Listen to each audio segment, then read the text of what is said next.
Tasha, how are you today? I'm doing great. How are you? I'm doing good. I'm doing good. So I see you out there on the March on Washington last week. How was that experience? I mean, I have goosebumps thinking about it. You have people from all different walks of life, all different backgrounds, colors, religions, sexual orientations, everything. And they're coming together for the greater good of our country. And so it's breathtaking in a sense. And you hear the speakers talk, and um, it strikes you as not only hope, but then you hear these stories from these families that have either lost their loved ones to police brutality or whose loved ones are fighting while handcuffed to a hospital bed, even though he's paralyzed. Mhm. Uh, so you have every type of mixed emotion in that moment, but it's such a beautiful thing. And of course, DC is the second home for me. So to be there, to be in that moment, to be a part of history is something beautiful. But it's all on the heels, like you said, of Jacob Blake's shooting. Mm-hmm. And we saw George Floyd. We were going to go back all the way to Ahmaud Arbery and Breonna Taylor this spring. I mean, it's month after month, shooting after shooting. Rashard Brooks in the middle of all of that. Yeah. What is that weight like on you, someone who gave up her season for social justice? Ooh, I don't have makeup on today, so you see these bags. It is, when I tell you, it is a heaviness that I've never felt before. It is an exhaustion that through a championship season, through being a collegiate athlete, I've never been this exhausted because it takes a mental, emotional, spiritual toll on you because it directly affects me. But in those moments of Jacob Blake, Breonna Taylor, George Floyd, these countless lives that have been taken, they continue to motivate you. They continue to push you forward because if I'm too tired to do something, that means another life is being taken. So we don't have time for us to be tired. We don't have time for us to take a step back and take a day off.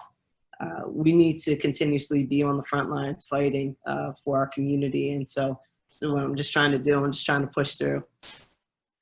Well, your Mystics teammates, your WNBA sisters, Mm-hmm. your NBA brothers.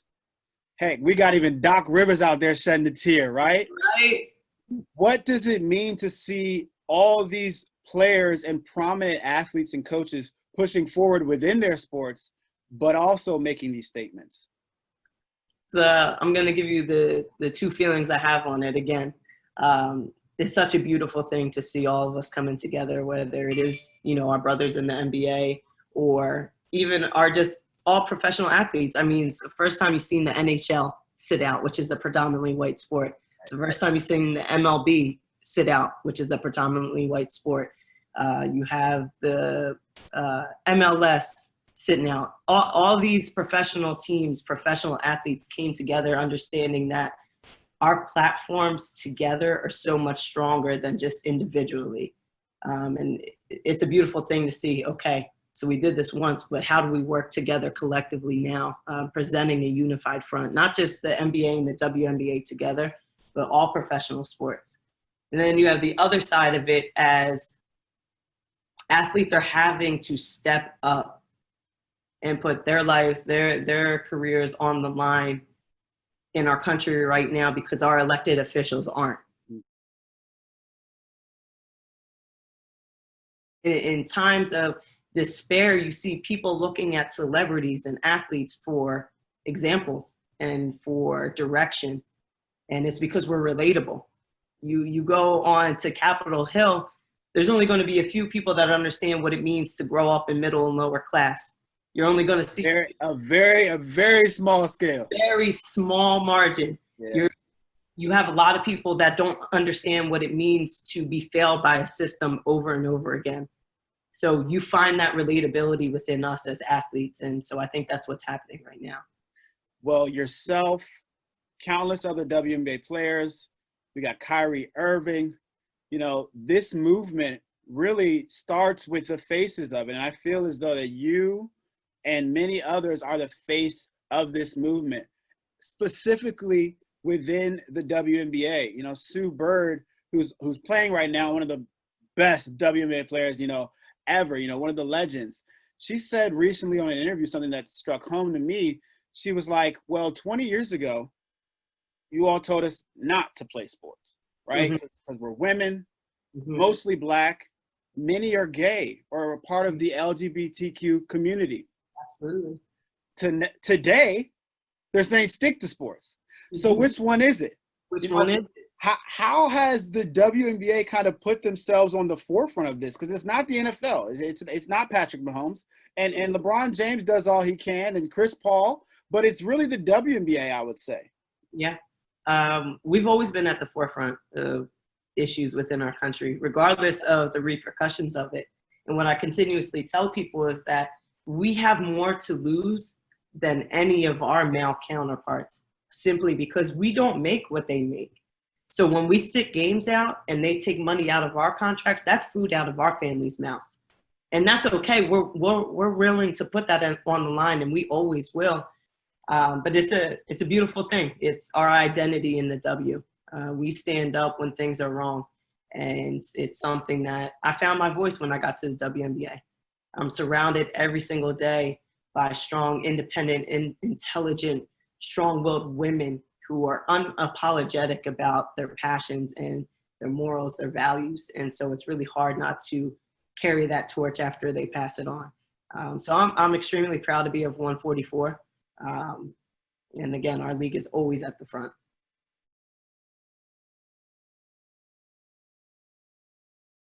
In June, you said that, you were going to sit out this season for social reform because this is bigger than basketball. For someone who's a leader like you, a Black female out there, while Breonna Taylor's killers are still out there, what does it mean for you to what does social reform look like? Ooh. So it can be really daunting looking at everything that needs to be fixed within our country. And it's really hard to sit down with people and explain it that don't live this life, that don't look like us, and that don't feel this pain that we do. Because the system was set up to keep us out. People say the system's broken. It's not. It's fully functioning the way it was intended to, and that's to keep the white status quo. So it's a really daunting task of, okay, what are some low-hanging fruits that we can have immediate impact on? I'm going to tell you, police brutality isn't a low-hanging fruit. It's a fruit that is going to take years and years to break down that system and their unions to be able to have impact and to be able to hold them accountable. A low-hanging fruit that we've taken immediate initiative on is voting. We need a fit leader for our country. We drastically need a change in the leadership of our country. And not only at the presidential level, but more importantly, the state and local levels. And the example I give is in the case of Breonna Taylor, everyone expects that Black man, Daniel Cameron, to arrest her cops. But we don't know that in the state of Kentucky, y'all elected him. They did. You voted him in. This past year. And so this is where we have to take a step back and say, okay, there's so much set up to keep Black and brown votes out. How do we register our community? How do we educate them on not only our presidential candidates, but also our state and local candidates so that they are electing the officials that best represent them?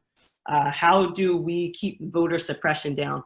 Whether it's Trump sending out people to take mailboxes out of Black and brown communities. Because I can walk down my street and I live in a predominantly white neighborhood and my mailbox is there. All there. They're all there. But I can drive into Chester, Pennsylvania, a lower economic community, and they won't be there. Because we know that if Black people get out and vote this year, he's not getting reelected. So let's stick on the topic of voting. It's been a heavy year, a global pandemic, racial injustice and protests nationwide. If we go back to the beginning of this year, we've lost so many giants. David Stern, Kobe Bryant, of course. This past week, Chadwick Boseman, the Black Panther. Big John Thompson, first Black man to coach and win the NCAA championship. In the midst of that all, Congressman John Lewis. He fought for you and me, for everyone to have this right to vote. Mm-hmm. What does his legacy and his message mean to you? We actually had the privilege of meeting with John Lewis, I think it was 2 years ago, maybe 3, as a team. And again, when you're seeing someone that you learned about at such a young age, someone that fought on the front line, someone that was almost beaten to death for our rights, I literally have chills talking about it. And the one thing that I always took away, and it's something that he always preached, was get into good trouble. Mm. We don't need to be out here burning down cities and burning down our communities, but we can get into good trouble, productive trouble that will help us moving forward. And so that's something that I try to carry on every single day, making sure that I'm good at getting into good trouble, whether that's using my voices or using my voice to amplify the voice of our community, whether that's me making sure that I'm doing what I can as far as this voting initiative, making sure that I'm aligning with the right people and amplifying voices that need to be amplified. That's good trouble. Just making sure that I'm doing my part is the biggest takeaway from John. I think many of the most prominent athletes who have been examples of doing good trouble and using their voice and using their light, like you are doing now. We go back to Muhammad Ali, Craig Hodges in the '92 NBA Finals, Colin Kaepernick, absolutely. Even your sister Maya Moore. Say Maya. I'm not gonna leave her out. I'm not gonna leave any of those people out. And now you stand on the shoulders of giants in this regard. What do those types of stances mean to you when we go back to a Muhammad Ali who gave up years of his life for this, and now Colin Kaepernick is doing the same? They give you the blueprint. And especially for me, someone that is, obviously those figures are huge for me. But Maya Moore is the example that I want to lead. I want to be able to have the impact that she's had. I mean, people don't know Maya Moore walked away from the game. That is like Michael Jordan walking away when he pinnacle. At the peak of her career, she walked away for a calling. And to be able to get someone out of jail who was wrongfully convicted, I mean, you're talking about that's a win for our community. That's a win, is pointing out the flaws within our justice system. That starts getting people's minds turning, like, if he was wrongfully convicted, there must be thousands of others that were wrongfully convicted. And especially when we're talking about overpopulations of Black men and women in jails. In prison, yeah. We need prison reform. Did you consult with her at all about your decision? Man, I wish I got the chance to, but obviously she's busy getting people out of jail. But I didn't need to speak to her to sit out, because she led by example. I understood why she sat out when she did. And for me, that gave me all the confidence and motivation of, I'm not putting myself on Maya's level, because she is going to be the GOAT of GOATs. But if Maya can do it, I can do it. Wow. If Maya can make those sacrifices at the peak of her career, I can do the same. So just as we kind of wrap this up, what exactly, your day-to-day, what's your goal? What is your mission, and how are you making it all come to fruition? Every day I wake up and I just try to be the best version of myself. And that's something that I tell people every day, is that, like, simplify it. If you just try to be a good person, a good human being, I don't care if you're a Republican, a Democrat, I don't care if you're rich, if you're poor. If you try to be a good person every day, our world ends up being better. And so that's how I attack every single day. I wake up, I pray for strength, I pray for guidance in this fight, because I can't do it alone. I'm trying my damnedest to make sure that I'm doing everything in my power every day to push this agenda for social reform and social justice and equity. And again, our initiative right now is voting. But that doesn't mean that I'm not dabbing into making sure our children have access to internet for these virtual classes, that they have notebooks and pens and papers, that they are still protected within their homes, that we focus on gun violence, whether it is in Southeast DC or Philadelphia, who just bumped up to #2 in the country. I'm still focusing on all these things, but for us moving forward, I think our first step, I truly, truly believe it, is making sure we have a fit leader for our country who is compassionate.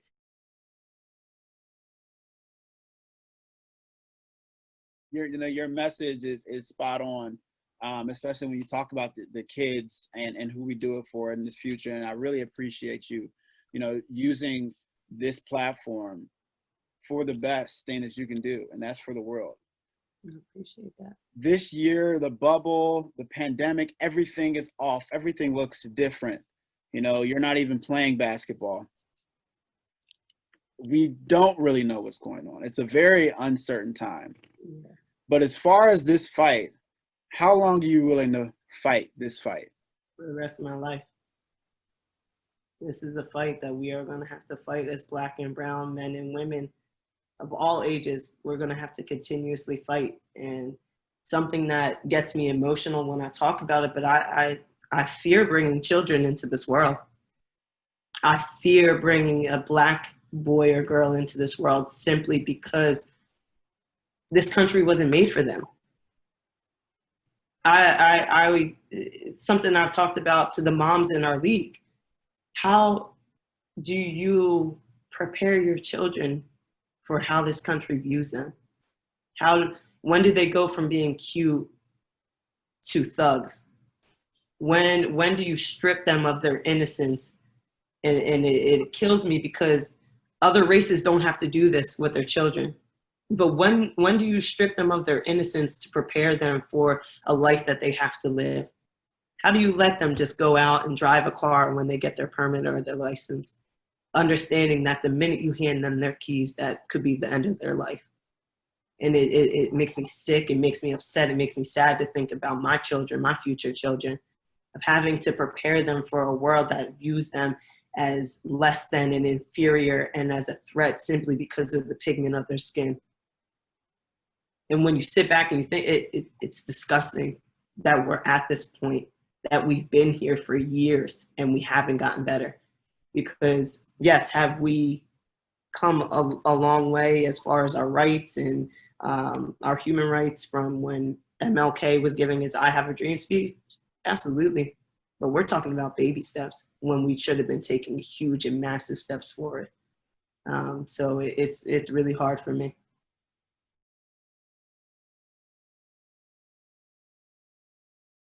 Washington Mystics guard, WNBA champion, the face of Converse, the face of social reform.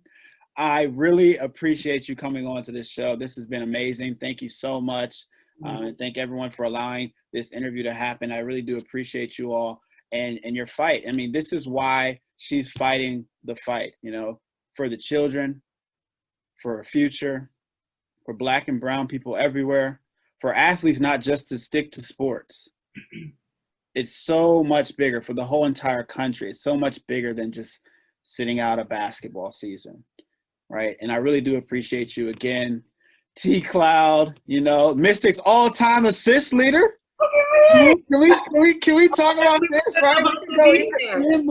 We can go ESPN mode right now and go through the highlights and cut up the film. We wasn't supposed to be here, but we here. But now we're here, started from the bottom. Yep. I really appreciate you. Is there anything you want to leave us with? Is any last message? I just want to give you the floor one more time for you to send whatever you would like to send to the people out there. From the bottom of my heart, vote. Vote like our lives depend on it, because they do. Tasha Cloud, I appreciate you coming on the show today. I appreciate you. Thank you so much.